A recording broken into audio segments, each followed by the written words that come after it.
Good evening, ladies and gentlemen. Welcome to this meeting of the Executive Scrutiny Board here in Derby City Council. It's Monday the 9th of September. I hope you all had a good summer, enjoyed it. We're back with fighting spirit and ready to go. I'm sure the officers have had virtually all summer off. Oh, that raised a few eyebrows. Welcome and thank you for attending tonight. Any apologies, Stephen? I have no apologies, Chair. Okay. I don't think we've any late items. Any declarations of interest on the agenda tonight? No such declarations. So the minutes of the meeting held on the 12th of August. Can I have a proposer and a seconder? Councillor Mulhall, no proposed then. Can I have a seconder? No. Councillor Bolton can do that then, thank you. So item 5 on the agenda is the forward plan, which we've all been shown a copy of. Any comments, thoughts on the forward plan? Councillor Mulhall. Yes, thank you very much, Chair. The Project Assemble is no longer in the forward plan. So it was in the forward plan at our last exec meeting, and it's now been taken out. So I'm just wondering, where has it gone? Yes, it's been interesting that. It's been in the forward plan for a long time, and then it came back as the Guildhall, and then there's been one or two other developments around the assembly rooms. Can any officers give us an idea as to what's happened to the Project Assemble within the forward plan?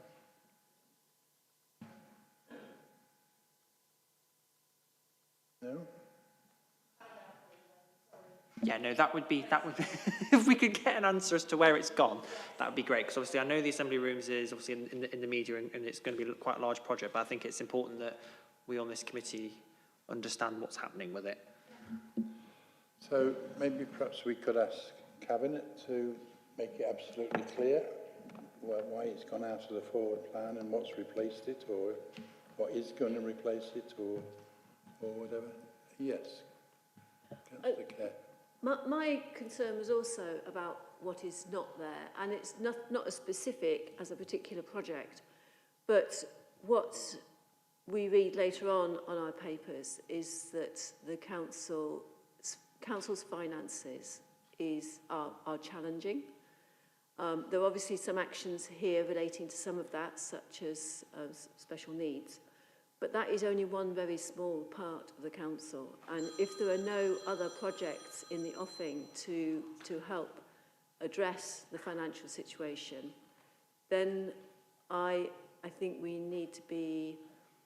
we're going to have problems, because we need to be doing more than we are doing at the moment to be able to get our finances to balance.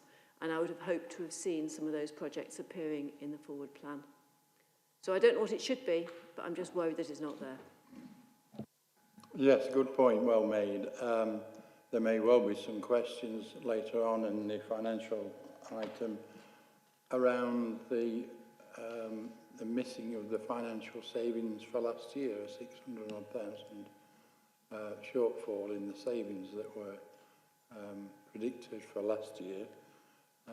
It would seem to make sense to have in the forward plan the measures that they intend to make the savings for in the next 12 months. Well, the financial plan generally needs to include those areas where savings can or can't be made, and going from there, and maybe IT is one of them where we need to update on where the savings have or haven't been made. Okay. You can do it by all means, thank you. Yeah, just in response to Councillor Kerr's comments then, the delivery board is the mechanism that we've got for delivering the projects that were focused on the MTFP savings, and there's quite a few streams under the delivery board that looks at things like asset rationalisation, debt management, income generation, demand and insight. There's a whole raft of them. So if Exec Scrutiny want to pick up on some of those from the delivery board, some of those projects, then we're more than happy to bring that at a later point. Can I fully endorse that? I think that would be a really useful paper for us to receive and give us an overarching view about what's happening behind the scenes. Can you arrange for us to receive some updates from the delivery board then, Alison? Yeah, absolutely, Chair. We can do that. Yeah. Yeah. Okay, appreciate that.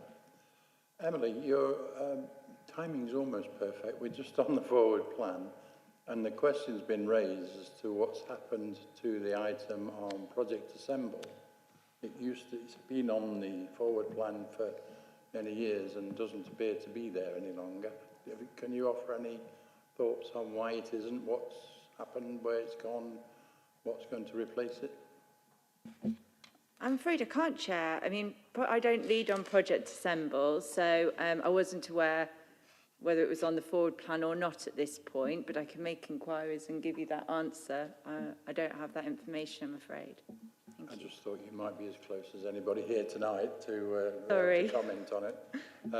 So yeah, we've been promised an update, and I've asked that Cabinet make it clear what is happening in that regard on Wednesday. Good. Any other thoughts, questions on the forward plan?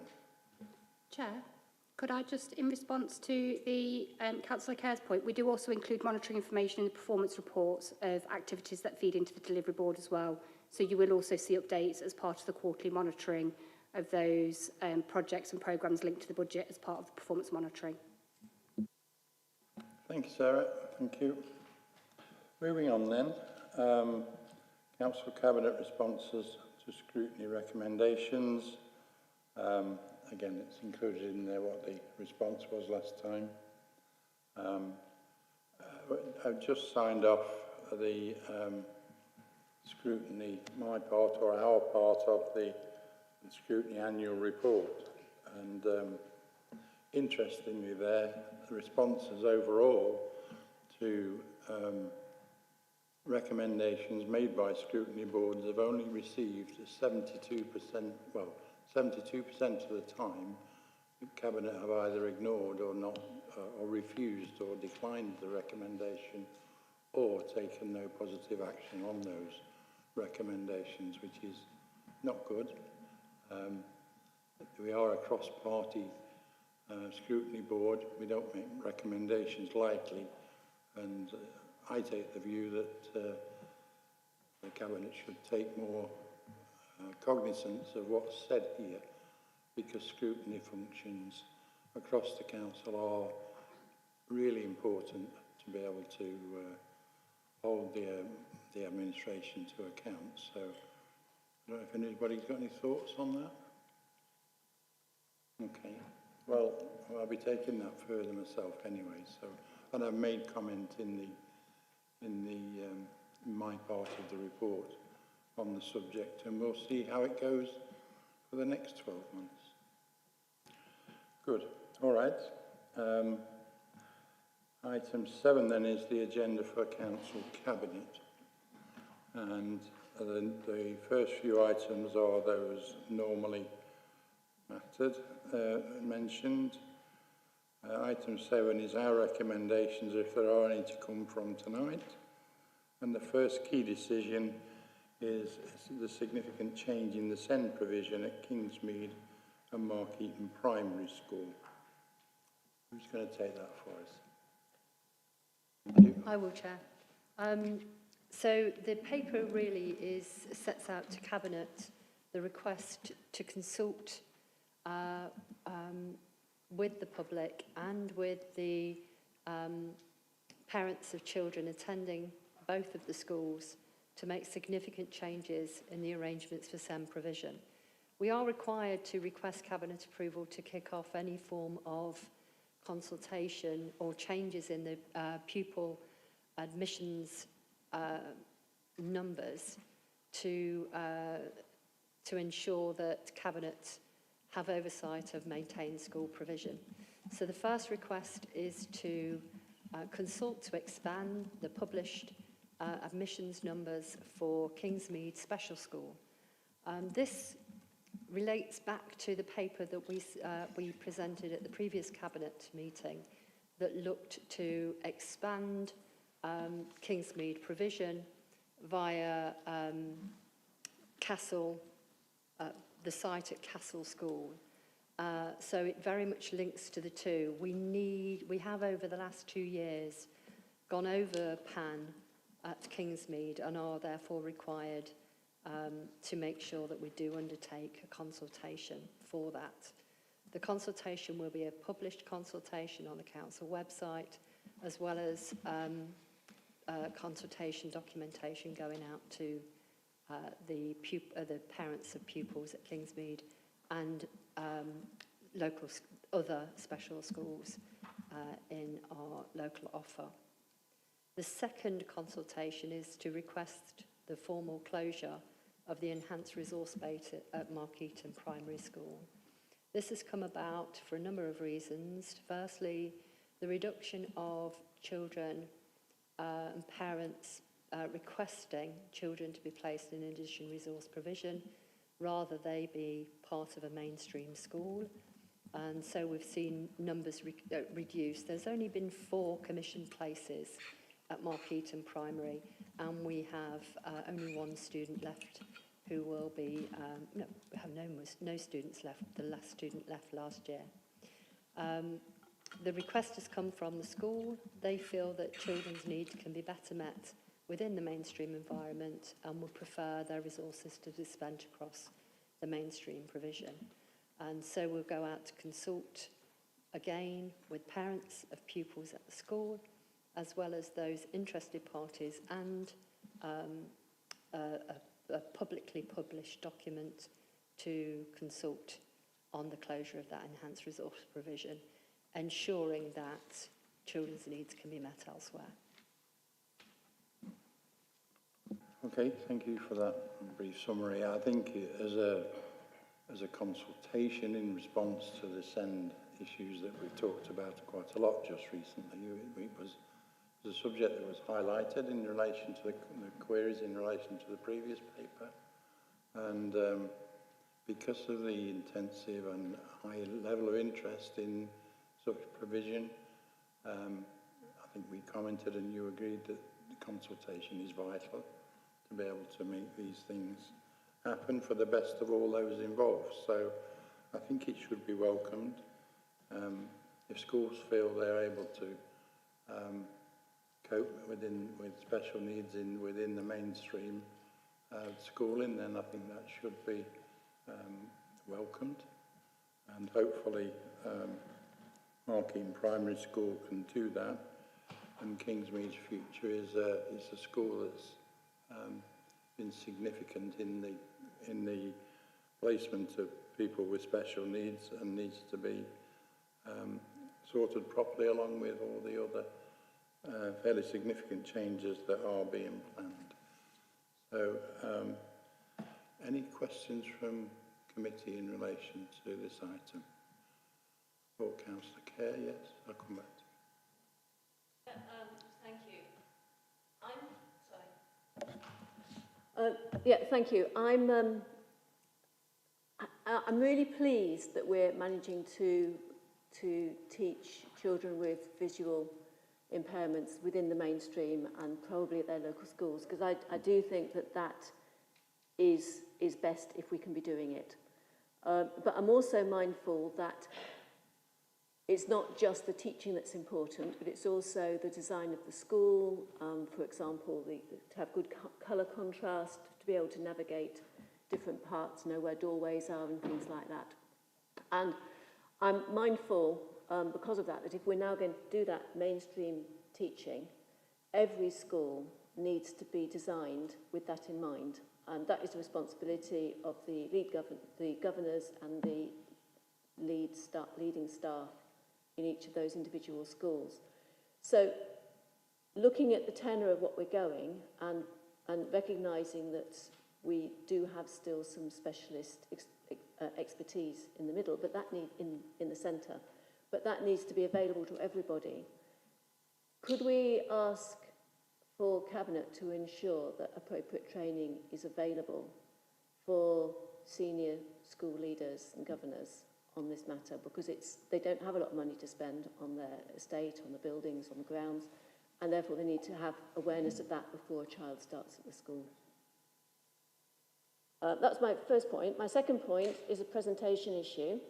In 4.7, we have a plan, and I think it uses the standard colours, but they are absolute rubbish for actually be able to work out which colour on the scale is which. And if we could manage to, for my visual help, get a colour scheme that works better so that we're not using shades of blues and greys when we've got colour on our screens, that would be really helpful.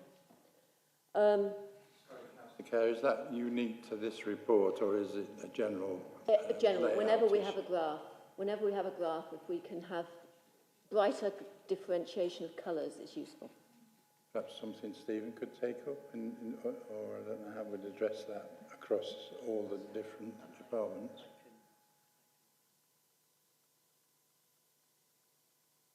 Okay. And my third point is looking at that sadly growing cohort of young people who have emotional and mental health challenges. And so there's a direct plea that the young people who are going to be going into the Castle School replacement, wherever that's going to be, can we find a site that has lovely outdoor space and green opportunity so that people can have that sort of well-being space available. And clearly that is also something that every school should have, so that we're not getting children who haven't got that opportunity of green sort of well-being refreshment space. But I think particularly for young people who are already struggling, that is going to be vital. So I hope that can be one of the characteristics of the new site that is chosen. Thank you. I've got a draft recommendation if anybody wishes to support that. Well, let's see what the officers have to say first. So, firstly, training, and secondly, outdoor space. Thank you, Councillor. Yes, in the previous Cabinet paper we forwarded on the 14th of August, we allocated an amount of capital spend from the SEND capital budget for the development of inclusive environments, with particular focus on how we can ensure schools' buildings can become more SEND friendly. Part of that would be the development, the installation of dampening panels for those with sensory needs, for example. We also are looking at how we, for visually impaired students, how we use assisted technology more to ensure that they are able to thoroughly engage with mainstream classrooms and for their own independence also, and independent learning opportunities. So we do take that point, Councillor, a very well-made point that we hope to ensure is rolled out across our schools' estates, whether they're academies or not. In terms of the wellbeing space, wellbeing is an essential, as you say, Councillor, for students with social, emotional and mental health needs, and particularly those either with high anxiety or those with behavioural challenges as a consequence of their emotional needs. And how we use space effectively, whether that's indoor or outdoor, will absolutely be a consideration for the building as we move forward. Okay, and in relation to training, in relation to in-house education? Yeah, apologies, Councillor. One of our key strands for meeting the needs of children with additional needs in mainstream schools is a new workforce development strategy. We're developing that alongside the university, looking at communities of practice and action learning and action research, but we're also working with our special schools to explore how we can best model and develop the skills of staff within mainstream schools to meet the needs of children. Part of that also, we had a session today with colleagues from health and from early years primary and secondary provision to talk about how speech-language communication can be best embedded within schools, and particularly thinking about an integrated curriculum also. So yes, workforce is one of our key strands of work that we are really focusing on this academic year. So, Councillor Kerr, does that reassure you significant enough in relation to those 2 points, or would you rather highlight the issues for the Cabinet themselves? My particular thing here is it's really good to hear about the workforce training that's going on, and that I think it was particularly within the teaching and probably teaching assistants and that side of things. But my particular point in this instance, related to for those pupils with visual impairments, is to make sure that the estate, the building itself, and the school grounds are as welcoming as they can be to such people. And of course, there may be parents as well who have visual impairments, or grandparents who might be carers, and it will assist those as well. And I haven't had that reassurance in terms of, for example, a governor who might have responsibility for the school and whether they have got access to appropriate training. It might be there, it may be happening, but I haven't had that answer. And I also recognise that there can be a conflict between having clearly, brightly defined visuals, which may assist people with visual impairments, but they may also be more challenging for a child who is on the autistic spectrum and wants things more muted. And there must be ways around there, but I don't know what they are, and that's why the training needs to come in. So did you want to tell us what it is you've got mapped out as by way of a recommendation? We can see what the rest of the committee think about putting it forward.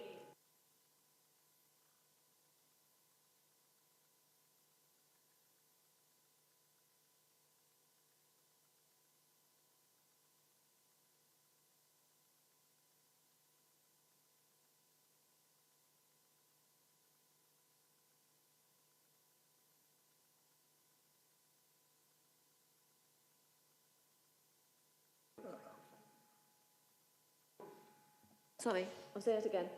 To ask Cabinet to provide training to schools, senior staff and governors on the requirements for schools, buildings for pupils with visual impairments, so that schools can be ready, particularly regards their buildings and grounds for any such children. So, committee, any thoughts, comments before we decide whether or not that's going to put forward? I'm sure Sharon, if it is put forward, can offer Cabinet some comment and explanation on the subject for Wednesday, if it's an appropriate way to highlight a particular issue. Sharon? Absolutely, Chair and Councillor. I'll make sure there's a specific response, because I wasn't specific enough, and indeed we do cover those areas. So I will ensure that that's available for Cabinet. So, committee, are we happy to put that forward as a recommendation? Yes. Yes, Chair, I would be. I think that's a good recommendation. Maybe add to it, including something about publicising any capital funding that might be available to schools, so that they're aware of that and are able to bid into it if appropriate. Any particular fund or funding stream that you might want to refer to?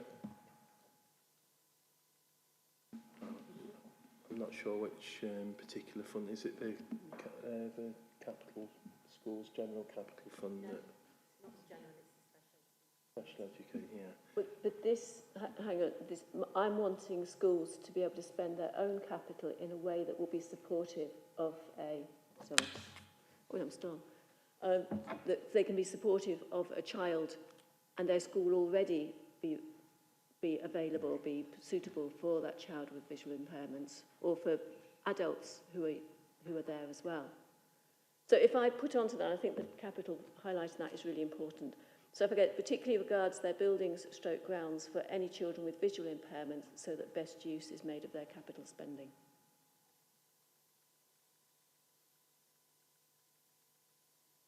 Everybody else okay with that now? You got that, Stephen, to be able to put forward? Okay. Any other comments, questions on the rest of the paper? Yes, I'm sorry, I forgot. Thank you, Chair. Just a quick inquiry, please, of the officers. I'm assuming that the reduction in places at Markeaton is in response to current need and trends and so on. And these are specialised, highly specialised places with presumably highly specialised staff who may be difficult to find in the future. I just wonder if there's any plans for them to be redeployed elsewhere and what's going to happen to those specialised staff. Thank you. Thank you, Councillor. The specialist teacher with qualifications for visual impairment has actually now left the school, actually retired. But we do have the support that will go into Markeaton School for any children that remain or come onto roll with a visual impairment. We have a specialist visual impairment team. So they go out and support children in all schools where there are children with visual impairment. They also support, and this supports to Councillor Kerr's previous point as well, they'll also undertake enablement work to ensure that the facilities are appropriate for their needs. So there is that support there through a dedicated specialist local authority team. The other members of staff that have worked in the ER, so the higher level support assistants or TAs, will be distributed around and have already been distributed around the school. Thank you. Councillor Bolton. Yes, thank you, Chair. Councillor Sarah Bolton, Blakery's ward. Whilst I generally support the document in front of us this evening, recommendation 2.3, can I just confirm that the November is going to be this year? It doesn't say the year, but I assume it means this year. Apologies for the tardy nature of the report. It should say 2024. Yes, Thank you, just clarifying that. The second point is the page 3. I totally support Councillor Kerr's comments because the graph is just total waste of print, really, because the way it's printed here means nothing. So I'd like to support that. I know printing for documents is on a limit and it's all to do with the budget, but clearly there's no point having a graph if we can't see the content. And then also, I am a governor at a local school and we do get training on SEND every year. So whether that's just our school or whether it's citywide. But I think if I can make a general point on this issue, and I think communication is key. Certainly my casework, and I know Councillor Amins as well in Blakereeves, we have numerous emails every week about pupils who are not at school and they're waiting for assessment. It is very frustrating for parents and carers when they don't hear from the relevant officer with an update. So this is just a general plea, really, because the frustrations for parents and carers not knowing what's happening to their child who isn't in education. And in some cases, parents and carers are having to take time off work to look after a particular young person who isn't in education because they're waiting to be assessed or there isn't a suitable place in the city or elsewhere. So I think this is just a general plea, if you'd allow me, Chair, just to say regarding this issue, it is sensitive, I know, and there are lots of people waiting to be contacted for their child or children to have a suitable placement, and they're not getting the required dialogue from the authority. Thank you. Okay, good point. I mean, I think we all appreciate that finding and identifying suitable placements can take time, but communication and updates for parents and the child would benefit the families that are involved. So perhaps you could take that back for us. I certainly will, Chair. And yes, Councillor Bolton's correct. We should be more effective in our communication. However, I do want to stipulate that every child has a school place. It is the responsibility of parents to ensure their children do go to school, unless they are choosing to electively home educate. Even whilst they're waiting an assessment or indeed an alternate placement, they do need to work with us to ensure that education is provided. So yes, I agree communication needs to be better, but there is no reason why a child should not be in school. And the best way for them to do that, is that through the officers that are dealing with the inquiry, or is it through their own? It's through their own school that they will be on. They will be on roll of a school, and the only reason why a child will be removed from a school is if a parent chooses to remove them, or if they're permanently excluded. There are different rules and regulation for each case, irrespective of whether or not they have a special educational need. And we just encourage every parent to continue working there with their existing schools and with us, whilst either effective support is put into place, or we support the school to understand what reasonable adjustments and provision should be made available ordinarily to children, and indeed, or alternatively, find an alternative place. But no child should be off the role of a school, sorry. Okay, I mean, I think it's fair to say that communication works both ways, Councillor Bolton, but if you wouldn't mind re-emphasising for the staff the importance of timely communication where possible. Appreciate that, thank you. So, any other comments or reports in relation to this item? No? Oh. I'll just very briefly say that as we're talking about more school places and more buildings, there will be, under climate implications, there should be some red colouring on the buildings and business and energy, because those costs will go up, almost certainly, particularly as we don't know where it'll be yet. But I agree with the green bit on the transport, because more places in the city is a good idea. I'm sure, as all officers are required to do in such circumstances, they'll take account of the climate change needs and necessaries. Okay, so there's just that one recommendation to take forward for Wednesday. Okay. I suppose we should take a formal vote on that recommendation. Those in favour? Anybody against? And that's passed, Stephen, yeah. Okay, moving on then. Thank you, Sharon. Moving on then, we'll move to, where are we at? We're on to item 8. No, we're not. We're on to item 9, the Q1 Financial Monitoring Report. Alice.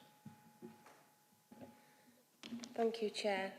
So this report is the Q1 Financial Monitoring that deals with the revenue budget, the capital programme, the Treasury Management report, the dedicated school grant and the HRA, Housing Revenue Account. So if I pick up the revenue budget first, the Council's currently forecasting a pressure on the revenue of 9.643 million at Q1. We are seeing some significant increases in some of our statutory services, including children's social care, where we support vulnerable children and their families who are in the care of the local authority, and also social care for older and disabled adults. And we're also seeing pressures in relation to housing and homelessness. The rising costs in these areas have been well rehearsed and continue to have an impact on Derby's budgets. There are £22.4 million worth of council-wide pressures that are emerging at Q1, and this is despite us investing over £24 million into services this financial year when we set the budget in February. And as I said earlier, our three most challenging areas are children's social care, adult social care and housing benefits subsidy loss. We are seeing some green shoots and some really good work in terms of the work that's been done with our early help services in children's social care. Our numbers of children looked after, as of this morning, we're at 552, I think 552, which is a vast reduction from the high of over 650 that we had over 18 months ago. But we are still experiencing an escalation of externally commissioned places in that area, together with the use of unregulated placements for some of our looked after children. And just to give some context of the pressures in the children's services budget, the net cost of the 10 most complex placements in the children's social care is around £5.5 million, and that's the cost to the City Council. If you talk about the cost to the public purse, it's around about £8 million if you're including health and education contributions as well. Now, we know this is not a unique problem to Derby. It's a national problem, and it's been well rehearsed within the children's social care space. In terms of the pressures that we've seen in children's social care, we've had costs increase from 2018 for placements from 28 million to a forecast 57 million this year. So that just gives you the context of the scale of the escalation in that particular service. And a positive note, though, even though despite our looked after numbers are low, we are forecasting an overall underspend in children's services, despite the placements pressure budget being overspent by circa £2 million. In adult social care, we see demand is continually increasing. It's increasing significantly more than it has of later years. Adult social care becoming now one of our biggest risks to the local authorities' finances, and we are seeing some increases in packages for our younger adults that are supported in the community of about 41%. So demand's rising across all cohorts and costs are increasing too. If I just give some context to those cost increases over a similar period, 2018 to current times, we've increased again costs from 60 million in this area to what we're forecasting spending 90 million now in the adult social care space. And then in terms of our third biggest budget pressure, that's the housing benefit subsidy loss, and that's when there's a gap in funding between how much rent a housing provider charges the council and how much we can claim back from the DWP in terms of housing benefit, and that's in line with the housing benefit rules. In 2020, just to give some context of the increases in housing benefit subsidy loss, in 2020 we had 276 claims that resulted in a subsidy loss, and our projected levels this year are over 650 housing benefit claims with that subsidy loss, with an associated pressure of around £4 million this financial year. The council's mitigating some of these pressures through effective spend and vacancy control mechanisms. So we still have our spending panel and our recruitment panel in place, which we have done for about 2 years now, that is heavily scrutinising all discretionary spend and recruitment into non-essential posts across the organisation. There are savings that have been forecast to already in Q1, so we are making some inroads into those significant £22 million worth of pressures, which is why we're only reporting a net position of 9.6 million. And we've got savings already at Q1 that are totalling around 5.7 million, 2.9 in people's, communities in place 1.8, and chief executives around £1 million. And they're all contributing to the overspends in areas across this financial year. For the capital programme, we've got a 4-year forecast of 254 million against an original programme of 219 million. So we've got about £34 million worth of changes this quarter, but the majority of those changes relate to slippage from last financial year's capital programme into this year. So there's £22 million worth of slippage that's been reported in the capital programme. The dedicated schools grant is forecasting an in-year deficit of £9 million, and this relates to the high needs block, which is the component of special educational needs funding that provides additional funding to schools and other educational institutions. And this is directly linked to the previous cabinet report that Sharon's introduced to you, and some of the mechanisms that we have in place in terms of trying to support children in high-cost special educational needs places within the city. There's no significant variances to report on the housing revenue account. And in section 1.1 of the report, at the beginning of the report, it gives an indication of some of the matters that we are responding to a consultation that the Treasury has open. It closes tomorrow, and it's asking for submissions around what local authorities would like to see included in the autumn statement for local government, and there's a few areas in there that we will be responding to. They include things like ensuring that we're adequately funded for new burdens, removing caps on housing benefits, subsidies, reviewing right to buy legislations and reducing the burdens of inspections and regulations, and reviewing social care markets with potential capping the rates that we pay from the public purse for private care providers. Happy to take some questions. Thank you for that brief summary. I think it's fair to say it's not a happy picture, shall we say. It's very challenging. Is it more than challenging? I don't know. We're going to have some questions on the subject, I think, tonight to go through. But if I can just pick up a couple first. You say I looked after children numbers at 552 are low. They're lower than they were. I think they're still quite high, and that's where an awful lot of costs comes in. Just I suppose that's a comment really, rather than a question.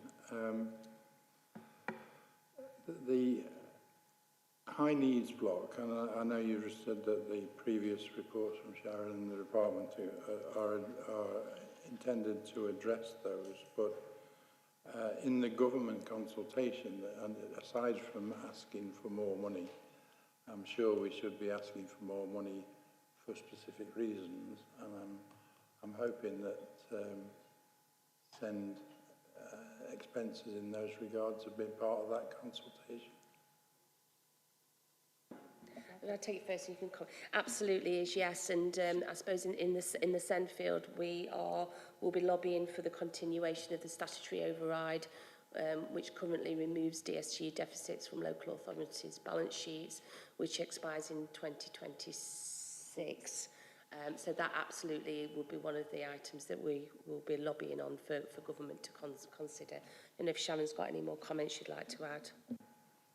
Absolutely, Chair. I think as much lobbying as we can get. We currently have a demand position of 25% and increase, whereas our financial settlements come in at 3%. So it's a huge gap between demand and financial settlements. So, as Alison said, we are, as with all local authorities, both at chief executive level and at Director of Children's Services level,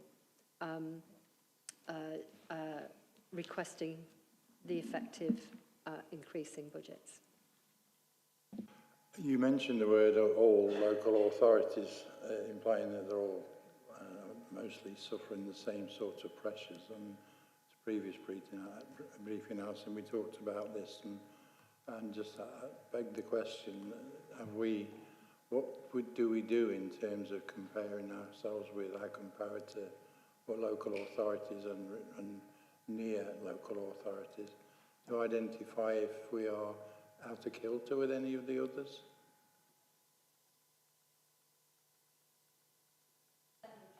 I was meaning generally for Alison, really. Yes, we do. There's, it's limited the amount of benchmarking data that's around because the devil's in the detail, but we do look at our costs along with other local authorities. Oflog produces cost value for money data as well that allows us to be able to look at that. So we do look at it quite carefully. Section 251 statement, which is a education, social care, children's services one as well, does provide that. So there's a myriad of data out there. But like I said, the devil is in the detail, and it's very difficult sometimes to get to the bottom, ensure that you're comparing apples with apples and there's consistency. I think what we do know from our cost comparisons is that in terms of children's services, we have traditionally been higher for costs for social care in children's services. And we know that because of some of the high cost placements that we've experienced over the current year. So that is one area that we've had a detailed focus in. And there are some small areas within adult social care as well that have been highlighted. So I think for generally the older population, in terms of traditional home care and residential care, we are a low payer, and the fair cost of care work that we did about 18 months ago highlighted that. But we do have some particular areas, particularly around mental health and LD in adult services, which we are a bit of an outlier in as well. But that could be coupled with complexities around health contributions and different financial resilience of health contributions and the health sector that can have an impact on those joint funded packages as well. So it is something that all good authorities should do and should, you know, look at the value for money aspect and compare themselves with others, and we do that as much as we can. Whilst I think it's the right thing to do to look at other authorities and try and place ourselves alongside those or whatever it is, I don't think it's particularly helpful to say, oh, we're better than Nottingham at this, or we're worse at Leicester than Leicester on that, or whatever. We should keep an eye, but the importance is where our issues are and where our costs are as well. So, any thoughts on any of that, committee? Yes, Councillor Moore. Cheers, Chair. Thank you very much. So the first point I've got is it's in 1.1, 10, 11, 12. So essentially, it's talking about how at the moment, I think for the year 2024-25, 19 councils have been granted something called Exceptional Financial Support Framework, which is essentially capitalisation directions permitting a local council to meet revenue costs through capital resources, including borrowing. So my question is this where Derby is heading? Are we going to put in, are we expecting in the next year or 2 years that we're going to put in for an exceptional financial support framework to basically borrow more money to balance our books? I think it's too soon to say. We're at Q1 at the moment. We've got 9.6 million overspend on our revenue budget, and we will do everything that we can to bring that overspend down. So I will, in response, say that that's too soon to make that judgment. It would also be an absolute last resort to get into that space, because I think borrowing monies at high interest rates is not really ideal for any local authority, not even Derby. So it would absolutely be a last resort, and that wouldn't be anywhere where I would want us to be going. So our focus as a corporate leadership team is to drive down the 9.6 million to a position where we feel comfortable and making every opportunity that we can to be able to deliver on the savings that we've got this financial year, whilst driving those in-years costs down as much as we can. I think there's a practice I hope you would want to avoid, borrowing money to pay for things that you actually can't afford to supply. It doesn't seem like a very good way of going forwards. I think there might be a very simple and easy recommendation here from us to say, to recommend to Cabinet that they, at all costs, they avoid going to adopt an exceptional finance framework. Councillor Holmes. Sorry, Chair, just a question about borrowing. There are some legalities and some frameworks you have to adhere to, I understand, in regards to borrowing to support revenue services. Could we just have a quick chat about that? Because I know that there are restrictions on there. So I'm a little bit confused over what that borrowing could be used for, accepting the Chair's concerns. Yeah, you can't borrow money to fund revenue expenditure. There's unless there's governed by legislation. So we currently have, in the past we've had instances where we've had something called capital receipts flexibility, where it's allowed us to use capital receipts for transformation money, transformation investment. So we've taken advantage of that in past years, but that's not through borrowing, that's through utilisation of capital receipts.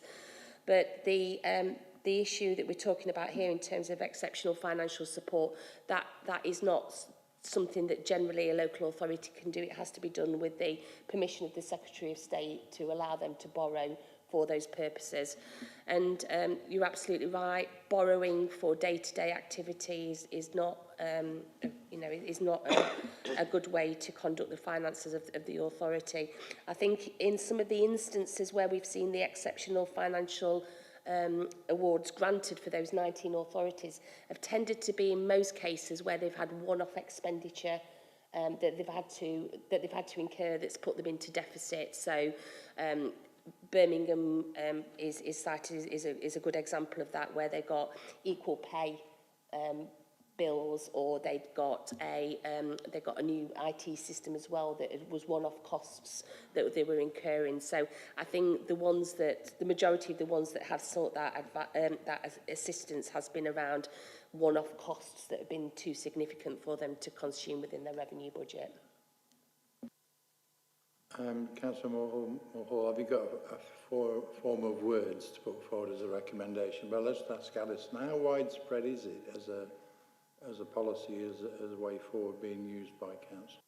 You've got 19 councils there out of 150 odd councils, so there's not many that are using it.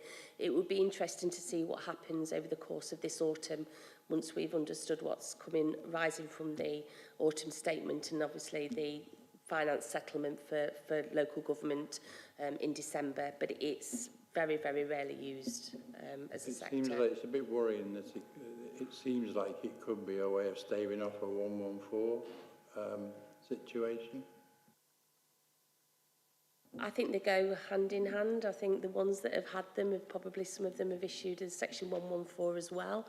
I think what you'd have to demonstrate is that with a capitalisation directive, that you were sustainable in the medium term, and just one capitalisation directive would not necessarily demonstrate that was the case. So it may be that a section 114 would have to be issued as well, because you would have a determination that you weren't financially, resilient over the medium term to be able to set future budgets. So I think they go hand in hand quite a lot of the time. Okay. Can you let me know when you've got a form of words, Jamie? To ask the Council Cabinet to at all costs avoid requesting support via the Exceptional Financial Support Framework. Something along those lines.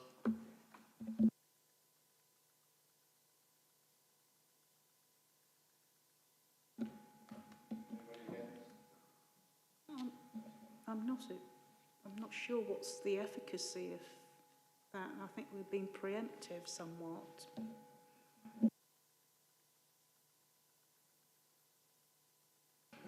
I guess we're asking them to avoid it rather than being preemptive and asking them to avoid it. I think it seems to me a reasonable... yes, Councillor Cow.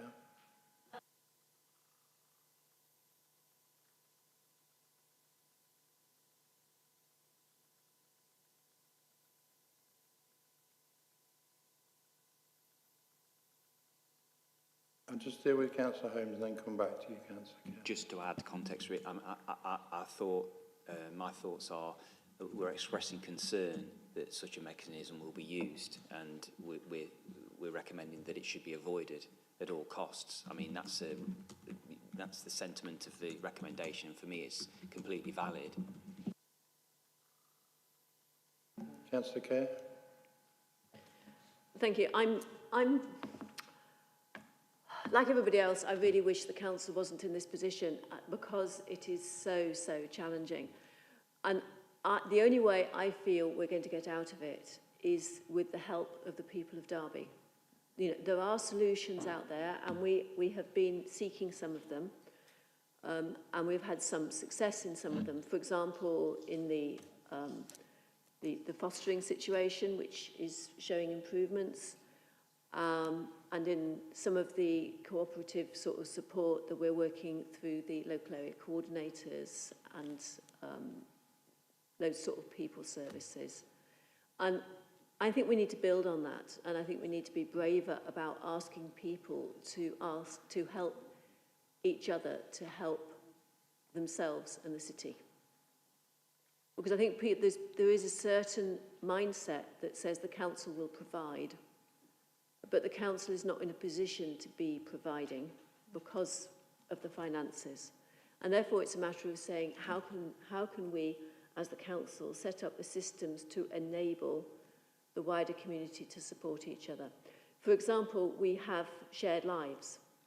And I think shared lives is a wonderful scheme for supporting people with learning difficulties, young people who are finding their way in the world, alongside somebody else who has either accommodation or time and energy to offer. And the costs of doing that are significantly less than having a paid employment situation in there. But I don't think we're doing enough of it. I don't think people are talking about it.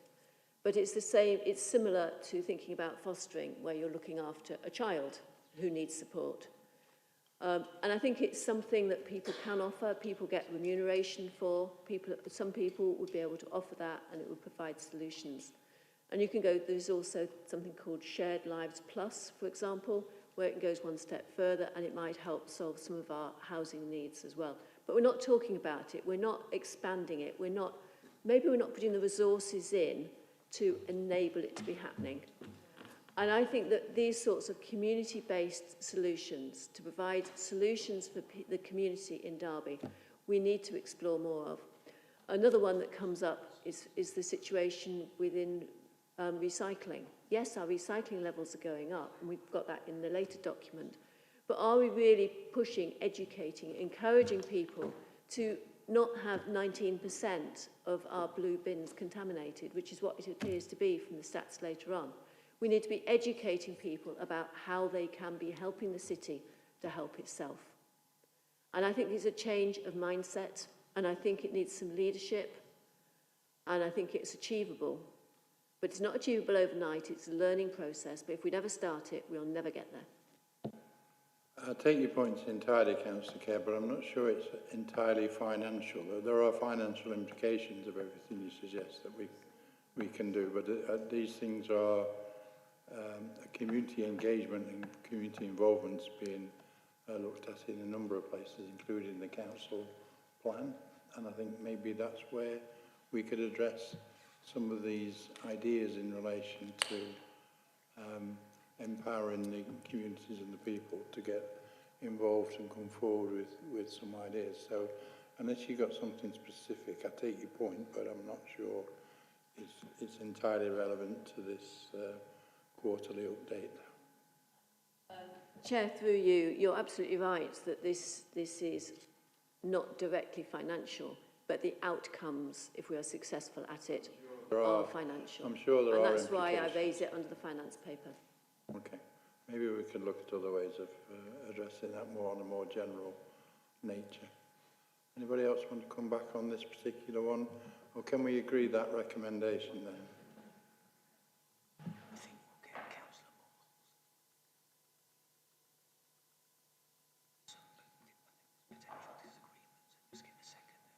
Moore. Okay. Right, so Councillor Moore, if you want to go through your final version of this.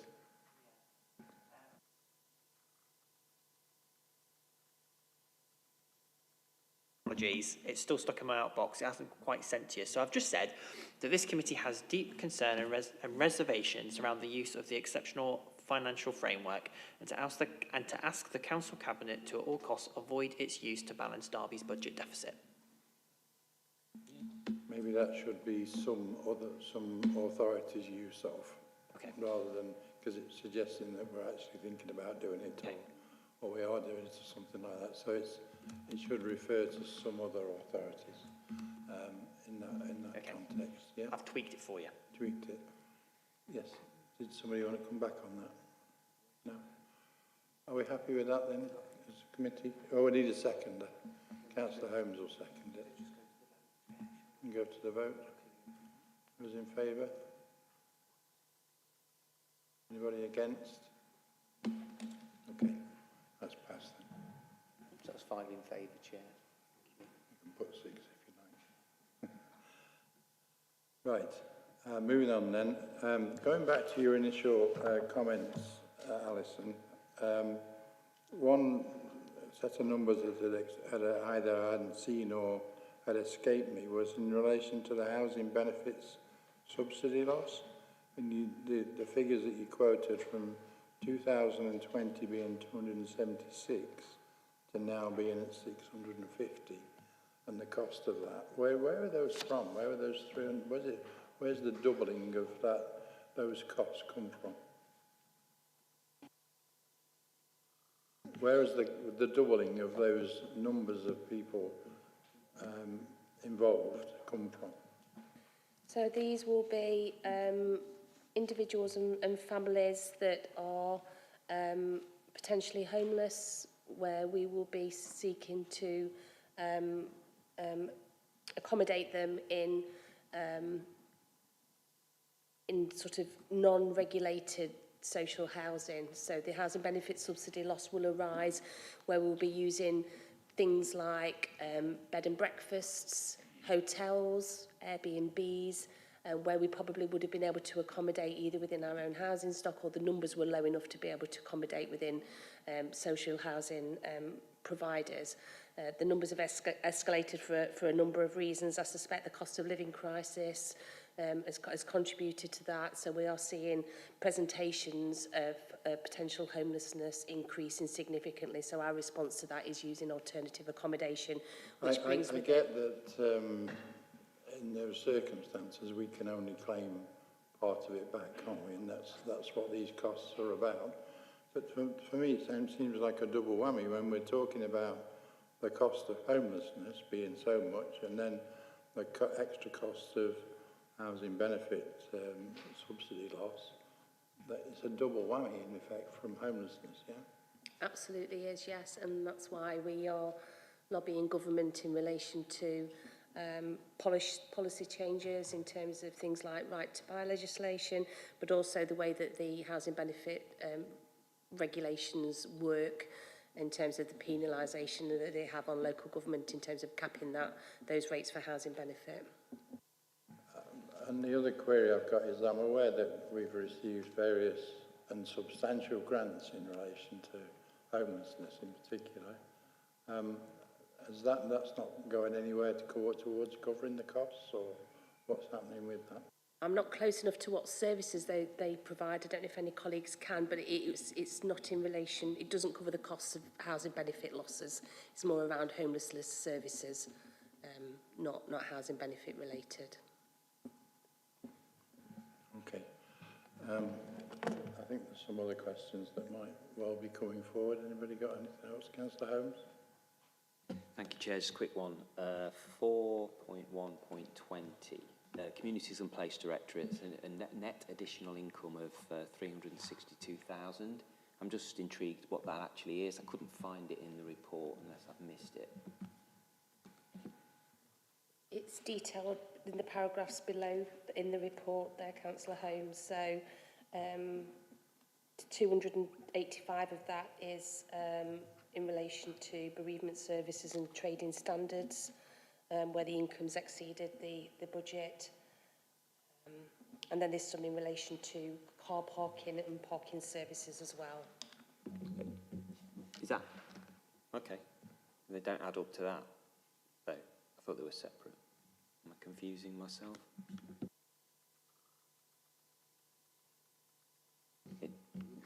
They're roughly over 500,000, whereas that one's referenced as 362,000. So yeah, I just assumed they were all three separate items. I mean, if you need clarification, I'm happy to receive it. I just wondered what it was. It didn't seem to. I think the 362 is the net position, and that just gives some examples of two areas where we're overachieving. I suspect there'll be some underachieving in some areas that have brought it back down to that net position. Okay, my pea brain is still confused, so I may need to seek clarification on that one. Thank you. Okay, talking of lack of achievement, there's a lack of savings achievement from last year of 647,000 on the previous year's savings. Can you break that down for us anymore? Say what specific actions are being taken to ensure these savings are actually realised? Yep, so the 647, just in context of the savings that we had to deliver last year, which was just short of 16 million, So we did deliver 98% of our savings last financial year, and that was detailed in the quarter one report. So we've got three areas that make up the 600,000, which are detailed at 1.68 of the report, around commercialisation income that's not been achieved. There's a service review within some centralisation of some admin and finance functions, and then also some around property rationalisation. The services will be looking at whether this is a delay of delivery or whether this is non-delivery, and if it's non-delivery, then the services will have mitigation plans to be able to substitute those going forward in terms of the permanency of those. That detail's yet to be worked up further in the next quarter's reports. Okay, property rationalisation has always been historically a difficult one to keep up with ambition in terms of savings. Emily, have you any thoughts on last year's failings in terms of property rationalisation? So, obviously there's asset rationalisation, which falls under the delivery board, which Alison mentioned at the beginning of the meeting. And in terms of that focus of that programme last year was obviously the council house and achieving increasing levels of income from renting desks in the council house to other appropriate public sector partners. So the move of the ICB, for example, into the council house, and that continues to be a focus. In addition, we do have a focus on bringing properties forward for rationalisation and disposal. So, however, we don't have large numbers of vacant properties, which are simply stood vacant, waiting to be sold.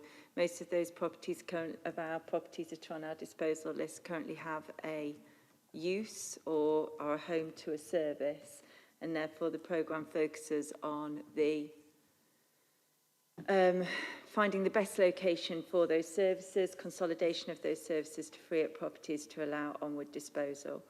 And the focus of that as we move through this financial year will be on properties in the city that we're looking to move forward to disposal over the course of the year. Okay, it's a significant sum, and I don't think we've heard quite clearly what specific actions are going to be taken to ensure these savings are actually realised, or whether they're going to amount to future years' pressures. Should we ask Cabinet to make those actions clear, do you think? Okay. How's about a recommendation, something to the effect of, in relation to the previous year's unachieved savings, if are you able to note this?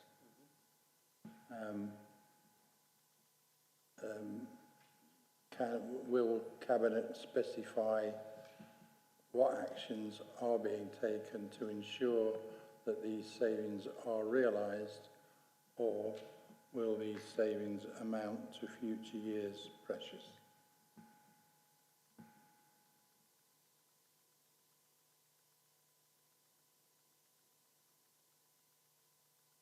Is that a reasonable request, do you think? Chair, excuse me, could I just ask, do you have any, are you referring to specific savings or just generally the savings listed within the report? There's the 647 million unachieved savings that are identified in the report. Chair, I think you mean 647,000. Oh, sorry, yes. I was forget. I missed the decimal. I'm going to be point. busy, It hit Chair. gold. Why didn't it say 1,000 instead of 0.6 million? Yes, of course, I'm referring to 647,000. Yes. I'll propose that. Can anybody second that? Councillor Mulhall? We take a vote on that? Those in favour? 6 in favour, Chair. You can just run through the recommendation as you've got it for Councillor Rawson. The Executive Scrutiny Board was all to agree to... Sorry. I'm doing it now. The Executive Scrutiny Board resolved to agree to ask Council Cabinet in relation to previous years' unachieved savings. Will Cabinet specify what actions will be taken for these being reduced or amount to future pressures? Something along those lines. Chair. Okay. Anybody against?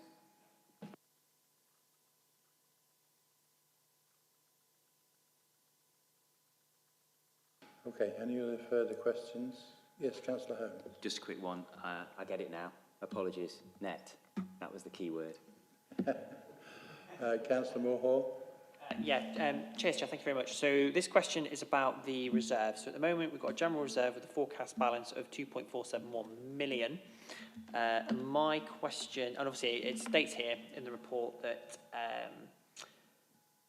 this represents a significant risk to the council because it will likely have to be used to finance the deficit for this year. So my question is, what specific plans do we have to replenish the reserve if it is utilised to balance the budget for this year, or is there no plan because we're just going to have to keep using the reserve year on year out to fund our day-to-day spending? Okay, Alison, I think this comes back to the point if we might well pledge to replenish reserves and put some money into those reserves, but if we're only going to spend it again during that year, what's the point in making the pledge to replenish the reserves and then spending it again? So our medium-term financial strategy has a replenishment of reserves just over £10 million.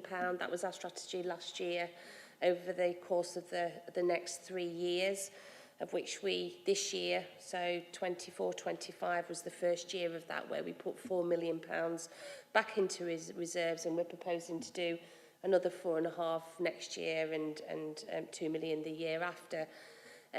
It's never our intention when we set the budget in February and we have that strategy of replenishing reserves that we're going to draw down reserves during the course of the next financial year. Obviously, we set a budget in anticipation and hope that we will deliver against that plan and we won't draw down reserves.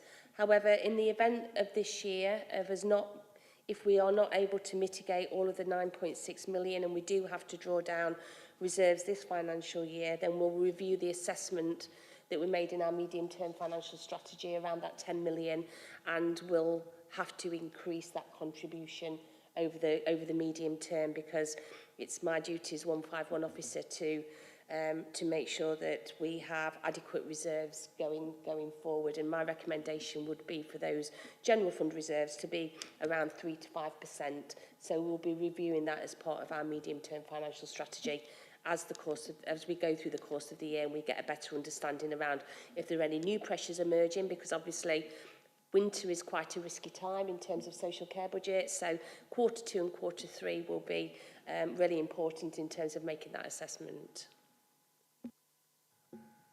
Okay, I hear that, but in terms of openness and transparency, would not a simpler way of putting it be in that we're unable to replenish the reserves by, as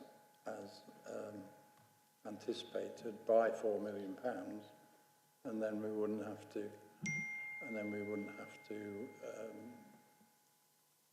replenish the reserves and then spend it again. Are you with me? I think there's a timing issue, though, Chair, isn't there? Because we started on the 1st of April with a budget that put money into reserves. It was never our anticipation that we would be at Q1 with a 9.6 million overspend. So the intention at the beginning of the year as part of that strategy was to replenish the reserves. Some people might say it's just a way of not having to say we failed to meet our targets in relation to savings to replenish reserves, but that would be a cynic in me, I suppose. So in terms of a recommendation, Councillor Moore, in relation to this, I think it's right to say, Stephen, that the Cabinet would call on Scrutiny would call on Cabinet to say what are the specific plans to replenish the reserves if they are if they are subsequently used to balance the budget this year, how does the council plan to maintain financial sustainability in the coming years? I certainly think that we need to have a strategy plan, because if we're going to just do this every year going forward, I mean, there's no point in having a reserve, because what's the point in it if every year we're just going to dilute it to fund our day-to-day spending? We might as well just get rid of it. Okay. Can you supply or give us the... Sorry, do you want me to come up with a recommendation? The definitive one. Are we happy with that committee? You got that? I think along the lines of I've just indicated.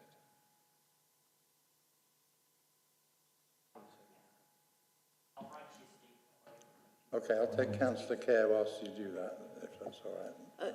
Chair, I do agree it feels somewhat like smoke and mirrors, but I also accept that you start the year hoping for this, and you've looked at what the pressures are, you've got your pressures wrong, and lo and behold, your smoke and mirrors have arrived. So, yeah, it's really challenging. But I want a completely different question. On 330, we have a table 7, and our loans to local businesses are being charged at 2.01%.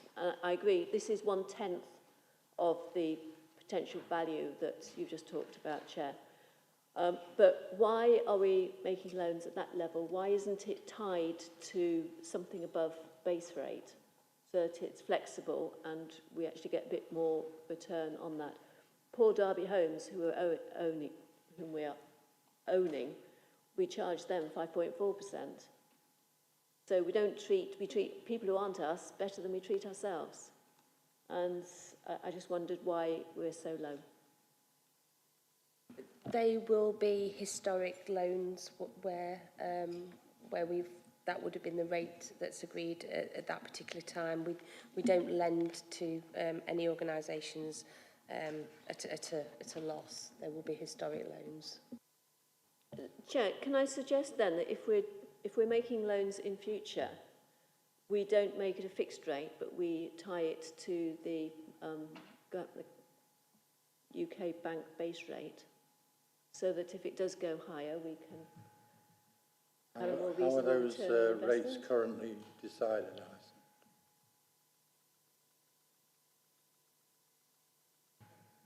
Alison? Sorry. How are the current lending rates that we use decided? These will be particularly investments. We're not a bank. We don't lend. We're not allowed to lend to organisations. So these will be historic investments that have been made. So I'll have to get you the detail on the particular individual cases. But as an organisation, when we're not allowed to lend monies, we don't have the finances to be able to do that, even if we could. But there's very clear rules around us not being able to borrow to be able to lend to other local authorities. So if there's something particular around those historic loans, then I can, or investments, then I can get that information. But just to clarify, we are not issuing loans out to organisations. Through you, Chair, we occasionally to Cabinet, we have arrangements for finance to be able to support something that was within our interest. I think there was something to do with city centre redevelopment, for example, that came up, or somebody who was going to be doing a scheme to improve manufacturing. And we occasionally get them coming through here, but I don't know why we're not tying those to the bank base rate. We want to encourage these things to happen, but I think we also ought to be mindful, if the bank base rate went up to 10%, we'd be looking really stupid. But they are loans, even if we're doing this. And it's got a real cost to us that we've got £2.7 million sitting there with another organisation.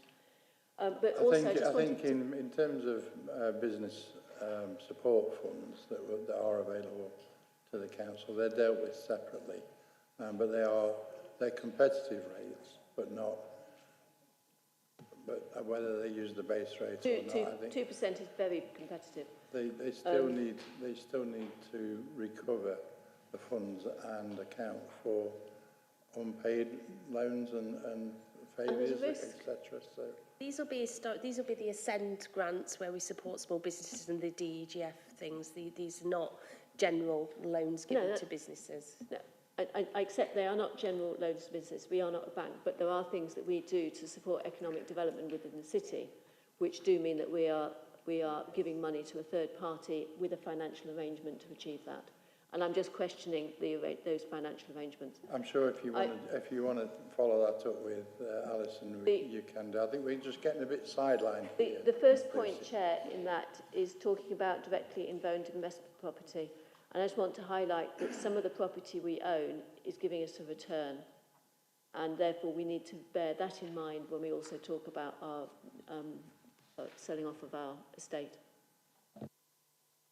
I think I've lost track of it. I think I've got Councillor Mulhall, then Councillor Eyre, then Councillor Rawson.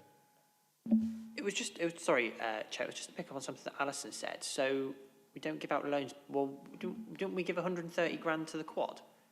Was that not a loan? 150. Well, I swear that was a loan, or at least I think it was.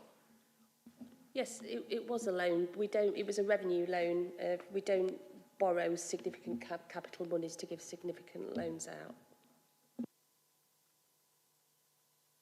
At what rate would that be charged at, Alison? It will be base rate plus, absolutely, without a shadow of a doubt, but I can get the details of that. I don't have that to hand. But that's standard practice, whatever. Councillor Eyre next. Thank you, Chair. That was going to be my question. Okay. Councillor Rawson. Yes, thank you. Yeah, I think what we're talking about is probably the investment fund, and which will be funding to businesses, and there'll be outcomes linked to that, so creating so many new jobs. And thinking back, the funding for that came from central government, so it's not actually our money that we're giving out, it's coming from another source. But the reason why probably the interest rates are low is that we'll be asking them to create X number of jobs or certain economic outcomes for the city in return for that funding, which, you know, otherwise they would just go to a bank and get commercial interest. But the point of it is to have an added benefit of economic, some sort of economic benefit to the city.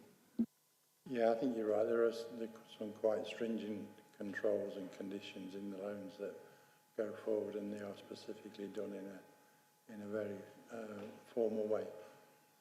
Councillor Mulhall, have you got a final set of words in relation to reserves? Oh yes, I sent it to Steve. Why not?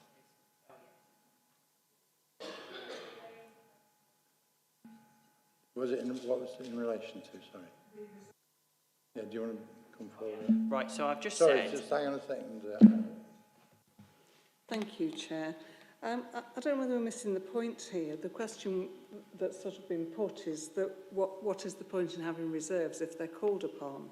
Reserves, to me, are reserves. They're unallocated at the start of the year, as Alison's pointed out. If we didn't have those amounts as reserves, they would be allocated and part of a budget at the start of the year, and so we would have no reserves. So I don't really understand what we're trying to achieve.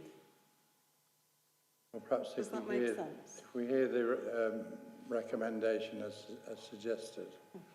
Councillor Mulhall. Right, okay, so I've said to request from the Council Cabinet a strategy plan to replenish the reserve budget if it is used to fund the forecast overspend.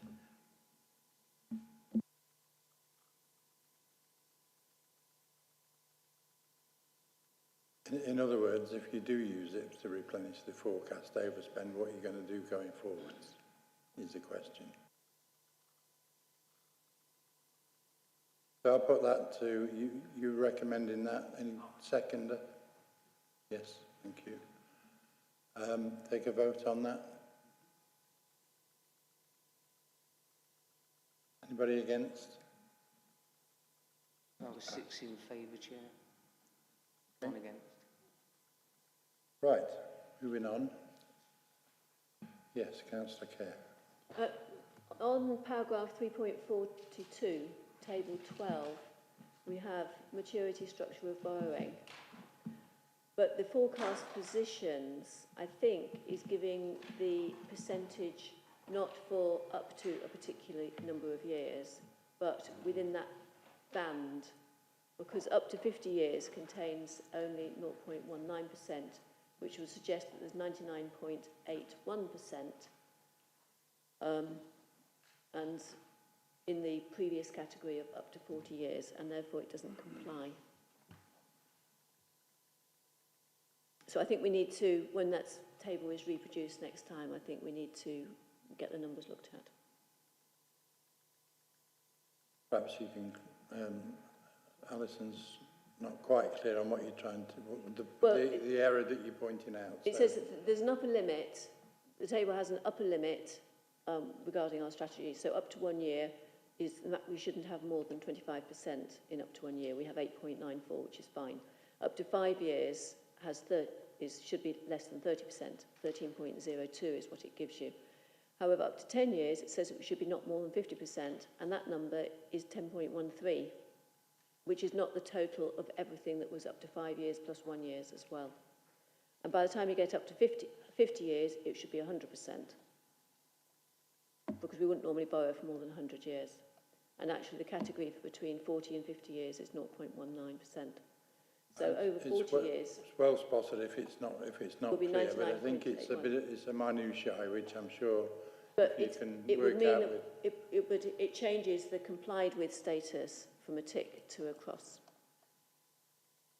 and that is what might be significant. Okay. And I don't know the status of how important it is that we comply with that requirement. I'll ask you to clarify that with Alison and the team, and see where we're at with that. Okay. Good. Any other questions in relation to the finances? Just in relation to, we've heard a bit about the attempts to make savings and things. The delivery board does a lot of the work for the council in relation to this, but are we able to quantify what savings the delivery board has been able to achieve? Well, there'll be there'll be savings in the current MTFP that would have come from the delivery board. Those I'll need to go through and articulate which ones they are, and the current work strands that's underway for future savings is work in progress, and they'll feature as part of the MTFS and MTFP over the course of the next few months. We have examples in there from previous ones around debt management, for example. The AI savings that are in the budget have come from the delivery board, so that there's a host of savings that are in the current MTFP that have been derived from that particular governance arrangement. Okay, in relation to the capital budget, and there's an underspend effectively of £34 million this time, 939,000. It's a perennial problem in relation to the capital programme and the difficulties. What measures are there in place to try and avoid this in the future? So, in terms of the capital programme, the slippage is in relation to a few big schemes. So they're detailed in appendix. I think it's appendix 3 of the report, 2 and 3 of the report. So you know, it's ongoing work that we do with the services in terms that we ensure that we correctly profile schemes at the beginning of the year when we set the capital budget. I think for the majority of schemes, as I said, I think we do quite well in terms of that profiling. but there are some of the bigger schemes that have caused us a profiling problem. So it's just ongoing communications at the point that we setting the budget up. We do invest an awful lot of time into doing this, and we do try to be as accurate as we can, because it does have an impact on borrowing and cash flow. So it is really important that we get that profiling as accurate as possible. What sort of percentage of the overall capital programme does that represent, 34 million? Just off the top. Well, of the 34 million, 22 million was slippage. So that's probably, 10% of the capital programme. What we'd have to look at, though, is that what was slipped during last year as well. That I don't have to hand. I only have this, it's Q1. So there probably will be some slippage during the course of reporting for last financial year that was slipped as well. But that 22 million represents just shy of 10%. Okay, any other further questions? Yes, Councillor Wright. Thanks, Alison, for your report. This doesn't relate specifically to any numbers as such here. It's more what is creating this situation we're in with the enormous overspending and the enormous call on resources, particularly social care, as just an example. And I was looking at point 4137, and I've written down the margins here, or the margin rather. Would it not be cheaper if we bought these provision in-house? I think the fact is that underneath all these enormous expenditure is us having to buy in provision,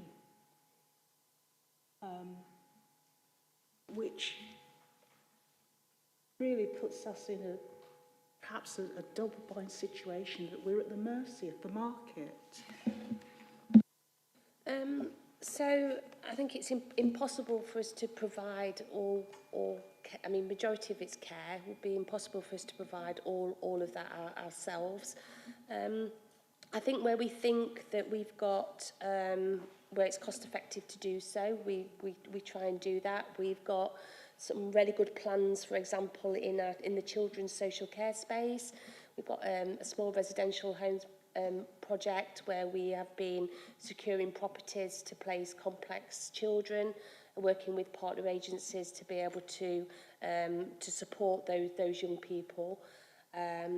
Abbey Lodge is another example where we've purchased something to be able to facilitate that accommodation for temporary accommodation in the house. So I think we do have some pockets of good practice where we think it's value for money. But in terms of being an organisation that could provide, £160 million worth of care to all our children, or the social care, which is what we spend, I think that would be a bit too much of an impossible task, really, for us to take on. Okay, so unless there are any more direct questions on the Q1 report, Councillor Holmes. And I'm going to move Sorry, on. Chair, I'll try and be quick.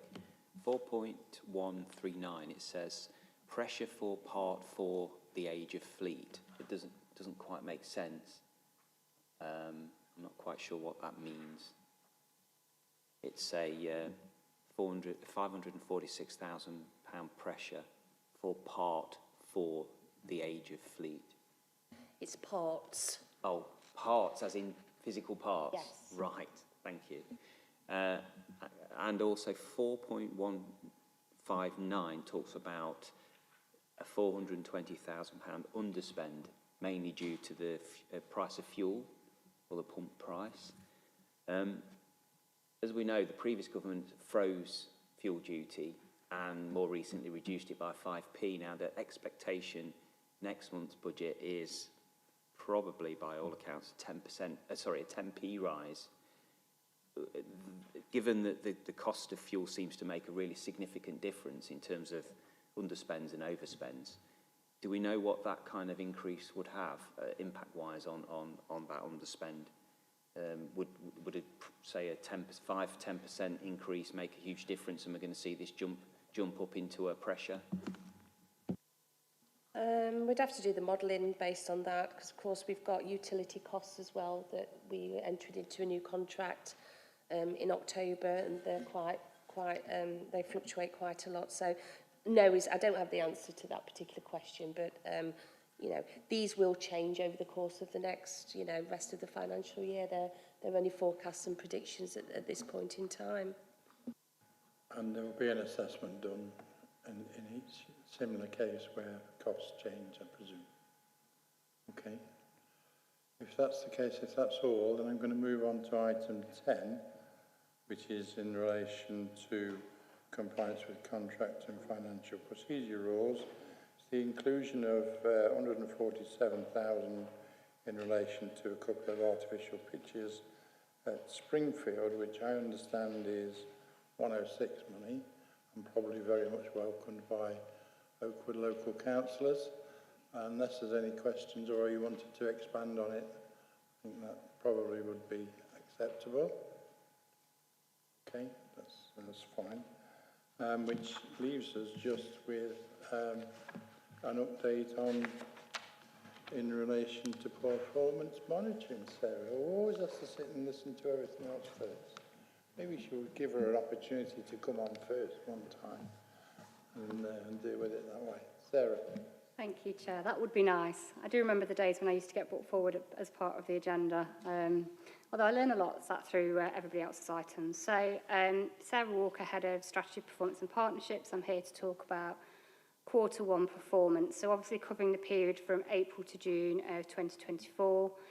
This report does present a shorter overview of performance for the first quarter, as we are currently working to implement a new performance management system. So some of the benefits that we're working to achieve for colleagues' information are set out in paragraph 4.7 of the report. It seems an appropriate point to also say that we'll be using this as an opportunity to review the format of reports going forward. So I've listened to some of the comments and reflections around graphics that have come up already this evening, but we will be looking at obviously the content of reports to ensure that the information is accessible, dynamic, and allows you to focus on the areas of greatest risk or opportunity in future meetings. So it is a shorter report. It does, however, present within Appendix 1 greater level of graphics, as I'm moving to include more of these within reports going forward. So in terms of at the end of June 2024, we had a total of 36 priority projects which we monitored throughout the first quarter of the year, and 72% of these were assessed as green or amber green. This does represent a slight improvement from the position that I reported at the end of March, which was 65%. And we do have 13 projects where there had been a change in status, which from my perspective shows our continual commitment to reviewing and challenging ourselves as to where we are. From a committee perspective, though, there are 3 projects that have seen a deterioration in their overall RAG status. The first one is the Derby and Derbyshire Waste Treatment Centre. Obviously, the report was at the end of June. That does have an updated position as at the end of August, presented within the reports. However, at the end of June, that did go down to red. Guildhall, which went down to red at the end of June, and obviously was an area of further questions at Q4, whilst we're still waiting for further direction on that. And the final one has gone to amber red, is the artificial intelligence programme, and this is just in relation to some of the progress that was seen in relation to care review activities at the end of June.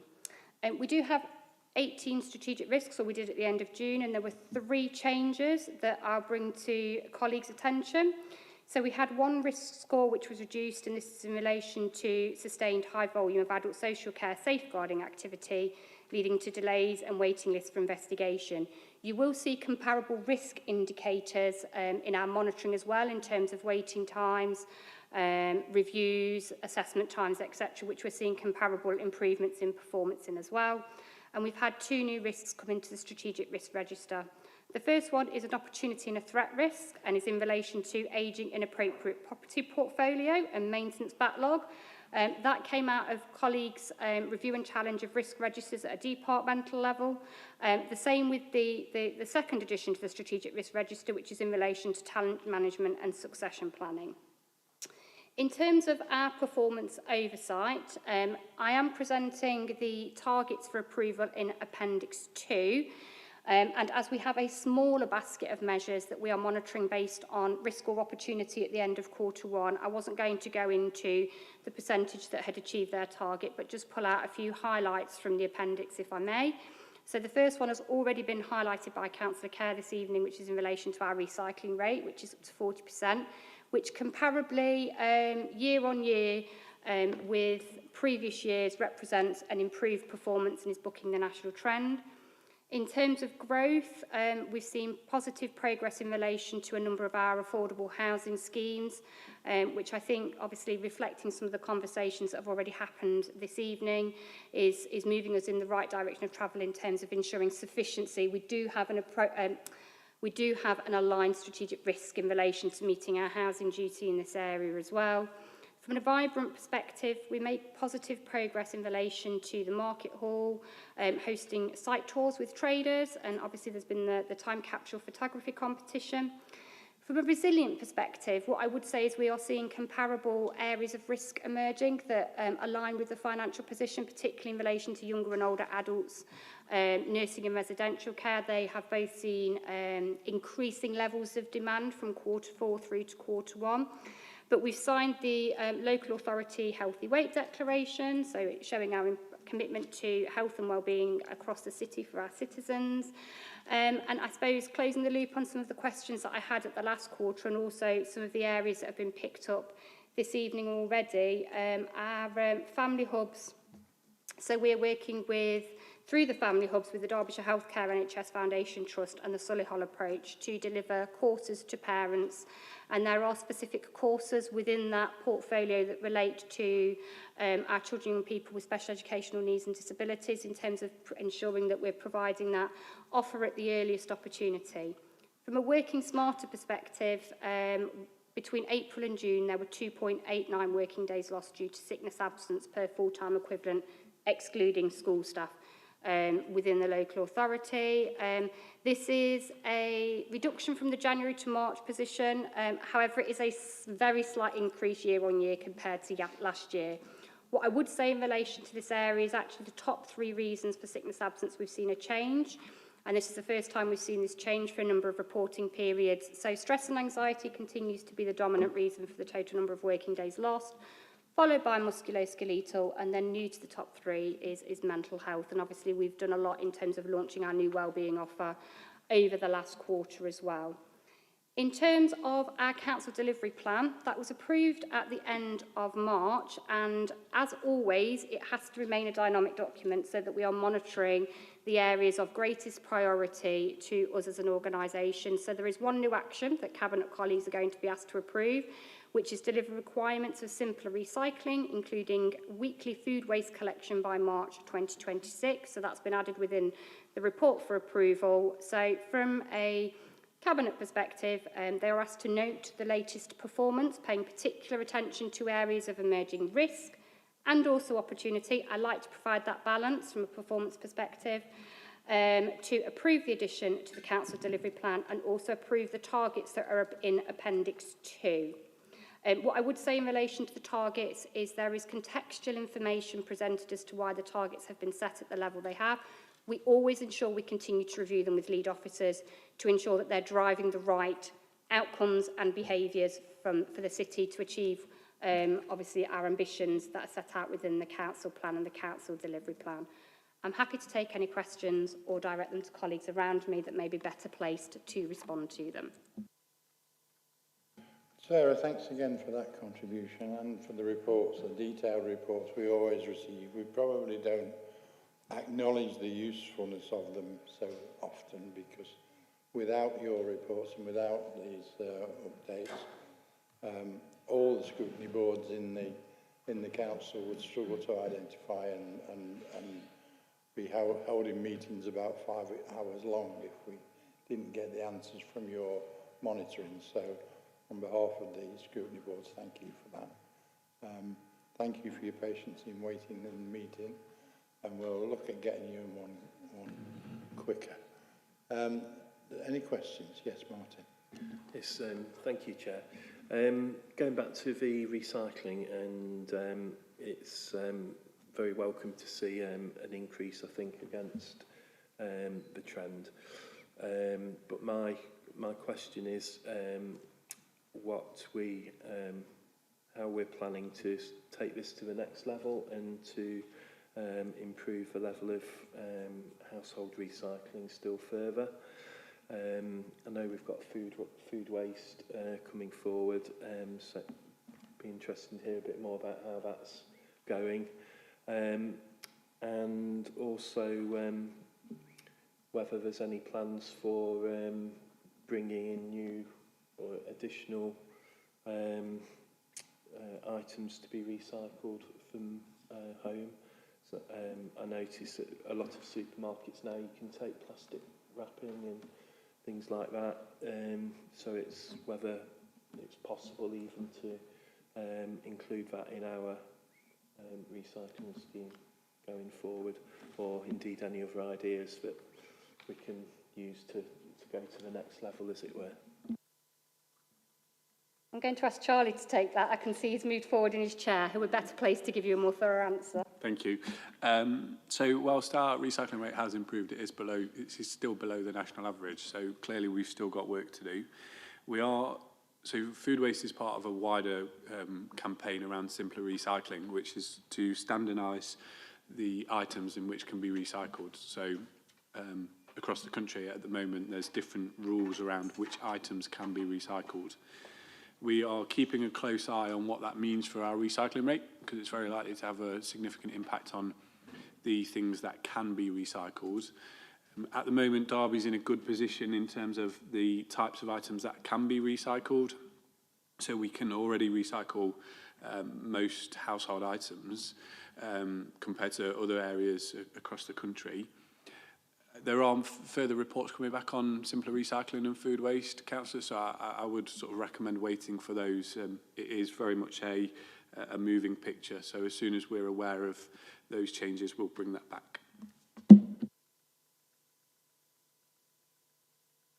Any other questions, Councillor Mulhall? Yeah, cheers, Chair, thank you. So this is around the Guildhall project, which is red and is declining further. So basically, we've still not heard back from the Department of Levelling Up as to whether or not we're going to get the funding for the project, so that to get it moving, we're having to use money that we've got in the capital programme. So I'm worried that we're going to lose this funding. Because the clock is ticking, we have to spend it by a certain date, and we've still not heard anything back from the Secretary of State. So I don't know whether we do some sort of recommendation that we ask the Cabinet member responsible to write to the Secretary of State to say, you know, put your finger out, can we please get our funding? Because what I don't want is for us to spend some cash on getting this started, for us to then not receive the funding, and then to have to kill the whole project because we can't afford it.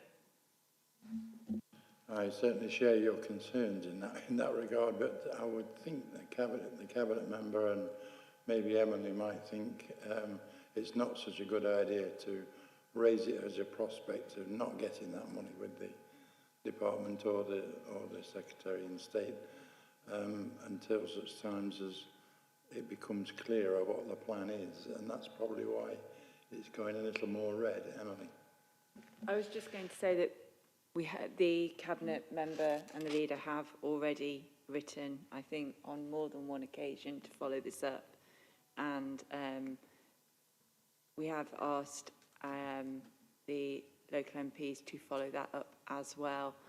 So it is something that Cabinet are already raising with the government. Well, that's good. So it probably enables us to frame a slightly different question and ask the Cabinet to update us on the response that Cabinet have received from inquiries in relation to the funding. Is that more sensible?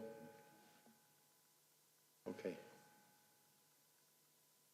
And we do just that, the recommendation is that we ask Cabinet to update us on the outcome or any response to reassurances being sought in relation to the Guildhall funding. Councillor Holmes. I think, Chair, it's whether we can expand the wording on that, given that we know that there's been communication, and it would be useful to know whether there's been a reply, whether there's been any feedback. I know our remit doesn't stretch to the members of Parliament, but I think you're right there. It would be useful for us all to know, especially within this this board, what communication is happening, and also feedback as well, even if it's just what the Cabinet member received back, if they have received it back, and make sure that that's open and transparent rather than within council, if that within the Cabinet. Yeah. Okay. Are we all agreed that's a sensible thing and something we need to know? But we can form something on those lines, Stephen. Yeah. Okay, that's good. We've got only a few minutes left, Councillor Kerr, so carry on. But, yes.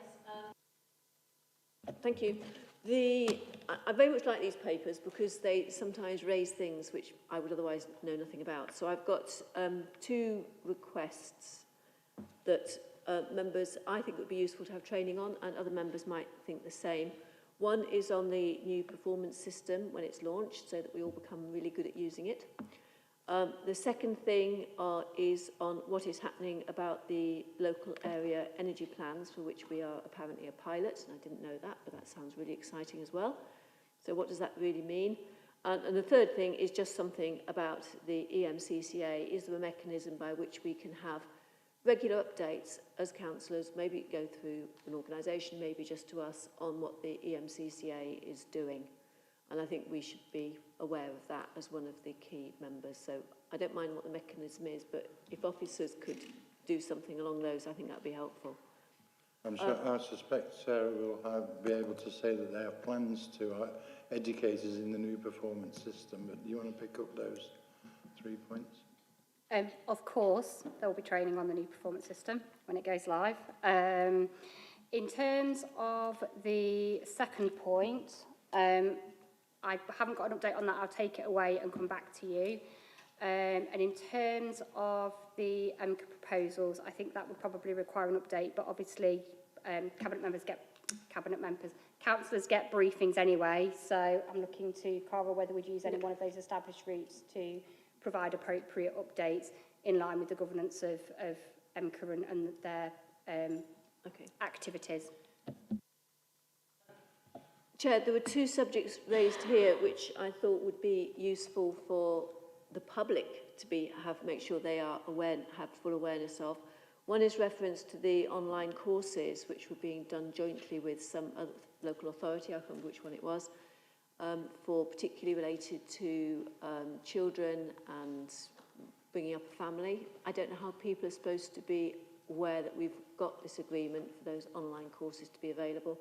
And it might not just be parents and close carers who want to know about that. It could be grandparents and things like that. And also we've got 3 completed projects which should now be all glossy and running and beautiful. And I think we should be making some more news about those so that people know that there's some lovely cycle routes to city centre to Mickleover. I hadn't noticed a big change, but maybe, Matt, you've noticed a big change? No. Okay. Maybe it's not something big to chase about. I noticed a group of cyclists riding down the A52 this evening on my way here, so perhaps we need to get them educated on that. Sarah, could you pick those up? And just, I assume that the organisers of the groups and the training that's out there will have their own programme of advertising these things and things, Sarah? Yep, so obviously they're delivered in partnership with the Family Hub, so there will be advertisement through that activity. We've already done news stories through Derby News in terms of trying to raise the profile of that, and they will have their own associated communication plans to ensure that we get maximum benefit from that and the reach is as far as possible. But I will take that back to the programme lead as well in terms of just a further query if there's anything further that we could do. And in terms of the completed projects, we do align our performance monitoring from a performance and a priority project perspective with our broader communications, but again, I will pick that up and ensure that we can, where possible, strengthen that further. And finally, Chair, I've got two specific questions. One is about whether we do exit interviews when we are losing staff, and do we interview the people who are remaining to ask them what's keeping them here when several of their colleagues have left? And what is back? Perhaps we should interview members of staff who might or might not leave in the next 10 years or something. Well, I think these things are obviously going to be done. Well, I hope they're happening and hope the answer is really quick. Yes, it's happening. And the other question is a practical question of what is black bag splitting when it comes to recycling? I'll let Charlie take that, Charlie, but I'm assuming it is what it take- says on the tin. Yeah, it is. Yeah. As a Just sorting finale, through the take bags, black yeah. bags. It's just sorting through the bags, yeah. Sorry, I missed that. When you've split the bag, who is splitting the bag? Where does this take place? What is happening? When it goes to like the HWRC and where our MRF, where we transfer the waste, it's splitted and sorted at that point. Okay, I'm going to take advantage of the last 3 minutes to take advantage of the fact that Andy Bramall's here tonight. He's not had to contribute, but I'm going to just ask directly the question. How much overachieved are you on your anticipated IT savings this year so far? I presume you're referring to the AI programme, Councillor? Yes. I mean, this is an ongoing an ongoing activity that we're working on, getting the real drill down on how the savings extrapolate through the year. So this is a multiple stream program, including the internal automation co-pilot, the new iteration of Super Darcy for the front door, debt recovery and email automation. All of those key streams are delivering well and have either banked their target savings or are expected to overachieve. The other element is in the adult social care assessment space.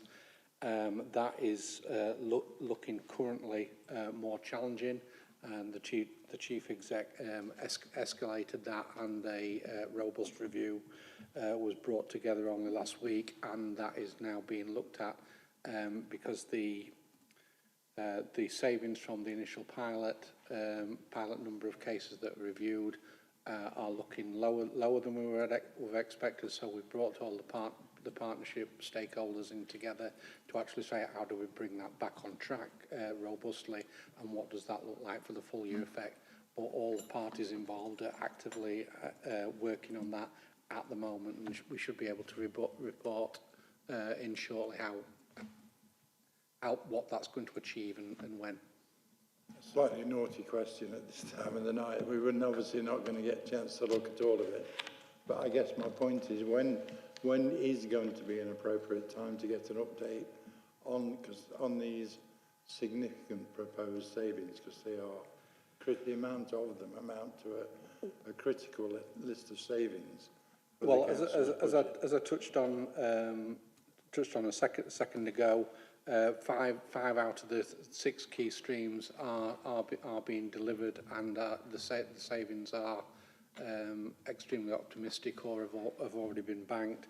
Unfortunately, the adult social care one is a much larger proportion of that, and so in light of the fact that there are some challenges that we're working through, it's more urgent that we actually get that tied down. But we're expecting to have that understood, tied down, and the savings extrapolated within about a month's time. I'm looking to my Okay, thank you. Stephen, who would that update go to? scrutiny-wise?